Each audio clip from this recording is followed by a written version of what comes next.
இவங்க வந்து அடிக்கிறதுல தான் ஸ்பெஷலிஸ்ட். ரன் அதிகமா வராத பட்சத்துல, விக்கெட்டுகளை அதிகமா இழக்காத பட்சத்துல உங்களுடைய சிறந்த ஹிட்டர் கிரீஸ்ல இருக்கணுமா வேணாமா? கேப்டன் ஹர்மன்பிரீத் கவுர் ஆடின ஆட்டம் எவனுமே மறக்க மாட்டான். பிச்சுட்டாங்க.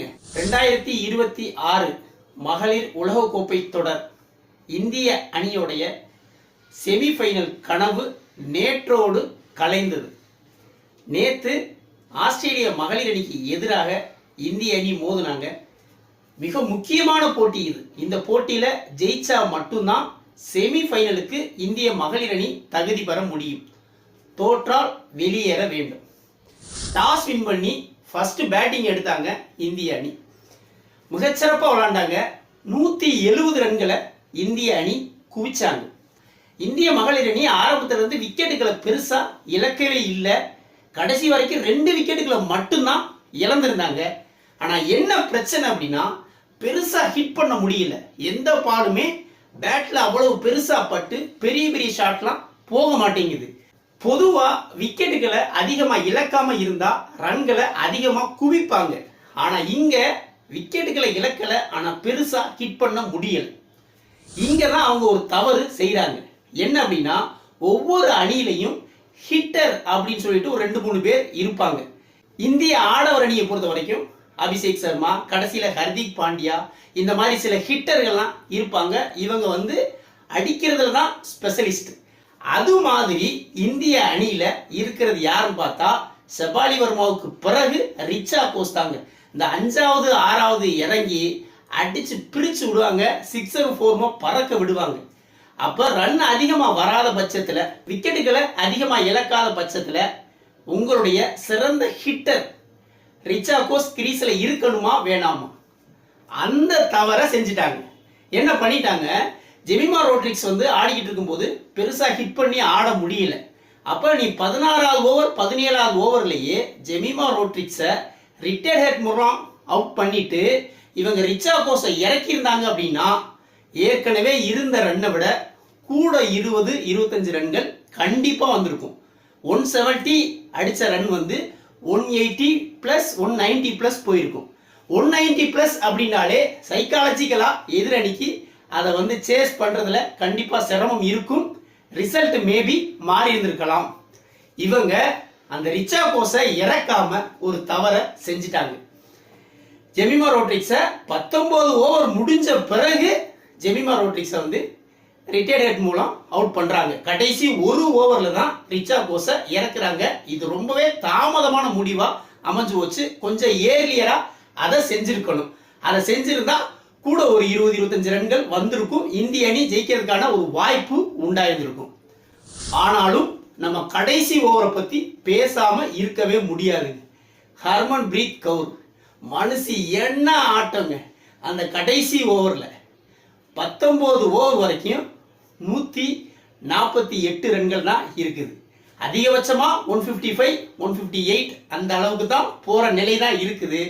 ஆனா அந்த கடைசி ஓவர்ல கேப்டன் ஹர்மன்பிரீத் கவுர் ஆடின ஆட்டம் எவனுமே மறக்க மாட்டான். பிச்சுட்டாங்க. கடைசி ஓவர் வந்து ஸ்பின் போட்டாங்க. இறங்கி இறங்கி வந்து 3 சிக்ஸர் அப்படி கண்ணில் ஒத்திக்கிற மாதிரியான அடிங்க. அடிச்சா இறங்கி அடிச்சா ஸ்டேடியத்துக்கு வெளியே தான். கண்டினியூவா 3 6 1 4 உட்பட அந்த ஓவர்ல 22 ரன்கள் வந்துச்சுங்க. 148ல இருந்து 170 அப்படிங்கிற ஒரு சூப்பர் ஸ்கோருக்கு போனதுக்கு காரணம் இந்த ஹர்மன்பிரீத்தோட அதிரடி தான் காரணம். 170 அப்படிங்கிற ஒரு நல்ல ஸ்கோர் தான் எடுத்தாங்க.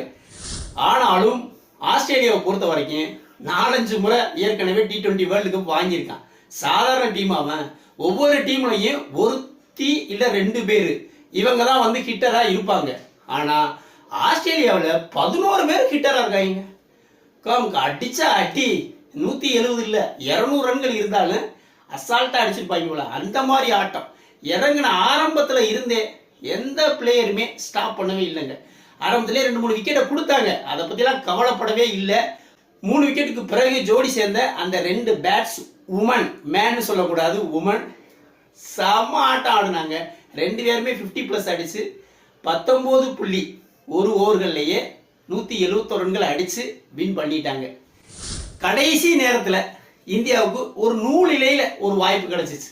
இந்த சாக போற நேரத்தில் சங்கரா பையன்ல அது மாதிரி 2 ஓவருக்கு 3 ரன்கள் தான் அடிக்கணும். 19வது ஓவரை போட வர்றது சரணி. அந்த ஓவரில் 4 டாட் பால் போட்டு ஒரு விக்கெட் எடுக்கிறாங்க. ஆனால் அடிக்க வேண்டிய ரன் வெறும் 3 ரன் தான். இதுவே கொஞ்சம் குரூசியலாக இருந்துச்சுன்னா கொஞ்சம் மடக்கி பிடிச்சிருப்பாங்க. 19வது ஓவரில் 4 டாட் பால் தான் பாருங்க. 4 டாட் பால் போட்டு நல்லா ஆடிக்கிட்டு இருந்த ஒரு விக்கெட்டையும் எடுக்கிறாங்க. ஆனாலும் அது பயனளிக்கலை. ஏன்னா 2 ஓவருக்கு 3 ரன்னு அப்படிங்கிறப்ப கடைசி 7 பாலுக்கு 3 ரன், அவ்வளவுதான். அது தாக்கத்தை ஏற்படுத்திச்சே ஒழிய பெருசா அது இம்பாக்ட் பண்ண முடியல. கடைசியா இறங்கின 5வது விக்கெட்டுக்கு இறங்கின ஒரு பேட்ஸ்மேன் 4 அடிச்சு வின் பண்ணிட்டாங்க.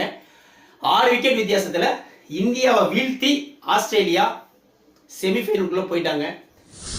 செமிஃபைனலுக்கு பி குரூப்ல இங்கிலாந்து வெஸ்ட் இண்டீஸ், ஏ குரூப்ல Australia south Africa.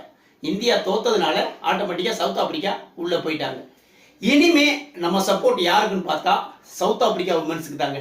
South Africa ஓரளவு நல்ல டீம் தான். ஆனாலும் எப்படி சவுத் ஆப்பிரிக்கா ஆடவர் அணி லக் இல்லாம தோத்துட்டு போவாங்களோ அதே மாதிரி தான் இந்த சவுத் ஆப்பிரிக்கா மகளிர் அணி இருக்கிறாங்க. இந்த முறை அவங்களுக்கு லக்கு சாதகமா அமையும் அப்படின்னு நான் நினைக்கிறேன். ஆஸ்திரேலியா இங்கிலாந்து போன்ற வலிமையான அணிகளை வீழ்த்தி சவுத் ஆப்பிரிக்கா உமன் கப்பை எடுப்பாங்களா அப்படிங்கிறத பொறுத்திருந்து பார்ப்போம். வீடியோ பிடிச்சிருந்தா லைக் கமெண்ட் பண்ணுங்க, குறிப்பா சப்ஸ்கிரைப் பண்ணுங்க. மற்றும் ஒரு வீடியோவில் சந்திப்போம். நன்றி.